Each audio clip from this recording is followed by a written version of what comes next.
अभी भी हज़ारों की तादाद में लोग खड़े हुए हैं अपने प्यारों की तलाश में। कोई तकरीबन कोई 65 के करीब लापता थे, वो सीएम साहब ने भी बताया। इसके अलावा कोई 22 से 24 लाशें निकाल जा चुकी हैं। बहुत बड़ा नुकसान है, अरबों रुपए का नुकसान है। इसमें कीमती जाने जाएँ वो सबसे बड़ा नुकसान है।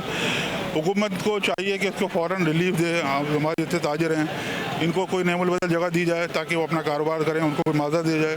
इसके अलावा जो उसमें शहीद हुए उन्होंने सीएम साहब ने ऐलान किया 1 करोड़ रुपए का, क्योंकि इंसान की जाने का तो कोई कीमत नहीं है, लेकिन वो बेचारे लोग अपना कारोबार करते थे, अपने कारोबार की रोज़ी का कमाते थे। तो हुकूमत के साथ जिम्मेदारी है कि उनके जो है फ़ौरन जल्द से जल्द उनको मुआवजा दें और इनका कोई नेमत बदल जाए ताकि जो है लोग अपना कारोबार कर सकें।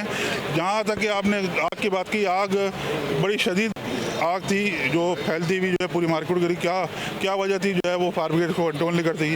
क्या आया कि उनके पास आलात मौजूद नहीं थे जिसकी वजह से वो अंदर जाते पानी की माजरत चाहूँगी, ये बताइएगा कि इसमें यूनियन का भी कोई फॉल्ट नज़र आया है कि सेफ्टी एग्जिट नहीं थे और फिर भी दुकानें चल रही थी, शॉपिंग मॉल जो है वो एक्टिव था, क्लाइंट्स आ रहे थे, शॉपिंग कर रहे थे, जा रहे थे। देखिए एग्जिट तो थी तकरीबन कोई 25 से 26 एग्जिट थी, लेकिन मार्केट बंद हो गई थी, कारोबार का टाइम खत्म हो गया था, उस वक्त आग लगी। क्योंकि जब वो हर फ्लोर पे जो है वो उसमें सीढ़ियाँ दी हुई थी, लेकिन जब मार्केट बंद होती है तो वो बंद करते हैं क्योंकि कोई नीचे से ऊपर ना जाए, ऊपर से नीचे है।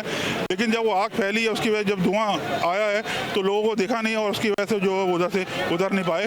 जहाँ तक कि आप बात करें, इनके पास अपने आलात मौजूद थे, वो इतने आलात थे कि वो जो है वो एक दुकान को जो है बचा सकते हैं, लेकिन इतनी तादाद में जो आग लगी उसको बुझाना सवाल ही नहीं होता। और देख रही हैं इतने बड़े फायर ब्रिगेड है वो भी अभी तक बुझा नहीं पाए, तो जो उनके पास आलात थे वो कैसे बुझाते।